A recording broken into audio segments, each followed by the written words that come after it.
Hi, everyone. Welcome to another edition of the Law Lounge with Silva with your favorite criminal defense attorney here in LA. Okay, you guys, shocking day in the Kouri Richins trial, and I wanted to talk to you about it. As defense attorneys, we always face challenges when we're defending a client. But something shocking happened in court, and what it was the defense had told the judge that they were planning to take over the case after the prosecution rested, and they were going to have 5 days of witnesses and evidence that they were going to put forward. Then, all of a sudden, they changed their minds. They actually said, Your Honor, we're not going to put forward any defense, and our client, Kouri Richins, is not going to testify. So the question becomes, why? Now, I don't have any insight into this trial. Remember, this is out of Utah.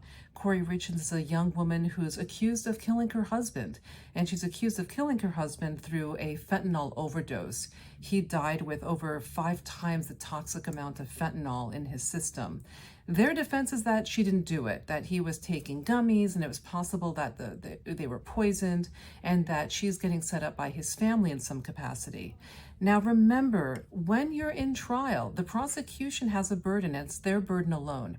They must prove their case beyond a reasonable doubt. So can it be possible that the defense thinks that the prosecution were not able to prove their case beyond a reasonable doubt? Absolutely. They probably looked at all the evidence and said, you know what, I think we don't have to put anybody forward. And it's too risky to put Kouri Richins forward. Why?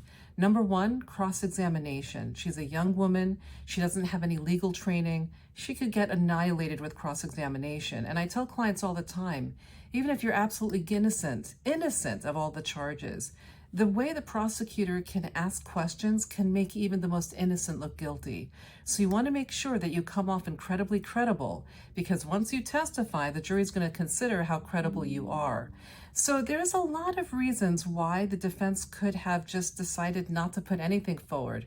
It could also be that they thought that the prosecution had put so much forward that their defense doesn't stand a chance. My question is, why not put a drug expert on there that could maybe talk about how fentanyl can end up in a system, educate the jurors, it'll make the defense look really good. But they didn't put up anybody, not their own client and not any experts. Would love to hear your opinions. I was shocked. I was actually driving home from court when I heard this. But again, defense has the right not to put anything forward. At the end of the day, it's the prosecution's burden to prove their case beyond a reasonable doubt. All right, you guys, take care. Would love to hear your opinions on this.